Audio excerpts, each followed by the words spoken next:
ঢালিউড পাড়ায় একসময় গুঞ্জন উঠেছিল অভিনেতা আরিফিন শুভ আর চিত্রনায়িকা জান্নাতুল ফেরদৌস ঐশীর মধ্যে নাকি কিছু একটা চলছে। ফিসফাস গল্প, কানাঘুষা সবই ছিল, তবে তেমন প্রমাণ না পাওয়ায় ধীরে ধীরে মাটি চাপা পড়ে সেই জল্পনা।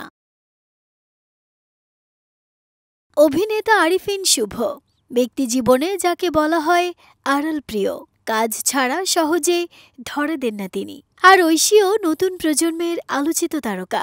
এই দুই তারকা একসঙ্গে কাজ করেছেন, পর্দায়ও তাঁদের কেমিস্ট্রি ছিল চোখে পড়ার মতো। কিন্তু বাস্তবে কিছু আছে এমন ইঙ্গিত কখনো দেননি দুজনের কেউই। ঠিক যখন সবাই ভুলতে বসেছিল পুরনো গুঞ্জন, ২৫ নভেম্বর একই সময়ে সামাজিক মাধ্যমে ভেসে উঠল দুজনের একটি ছবি। শুভ তাঁর ভেরিফাইড ফেসবুক পেজে একটি ছবি পোস্ট করেছেন। একই মুড, একই ধাঁচ, আবছা আলোয় দুজনের ঘনিষ্ঠ ভঙ্গি। ঐশী শিউলি ফুল আঁকা শাড়িতে আর শুভর বুকে মাথা রেখে ধরে দিয়েছেন।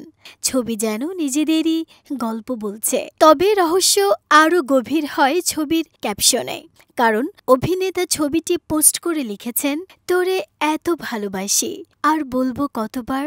তার কিছুক্ষণ পর ঐশীও তার ভেরিফাইড অ্যাকাউন্টে শুভর সাথে ঘনিষ্ঠ দৃশ্যের একটি ছবি পোস্ট করে লিখেন, যদি হারাস একটিবার মরে যাব শতবার। পুরনো কৌতূহল আবার নতুন করে জেগে উঠেছে ভক্তদের মাঝে। কমেন্ট সেকশন ভরে উঠেছে নানা প্রশ্নে। তাহলে কি সত্যি কিছু আছে, নাকি নতুন সিনেমার প্রোমো? মিলছে না নিশ্চিত কোনো উত্তর। তবে দুজনেই এ বিষয়ে এখনও কোনো আনুষ্ঠানিক মন্তব্য করেননি। নাহিদা স্মৃতি, দেশ রূপান্তর।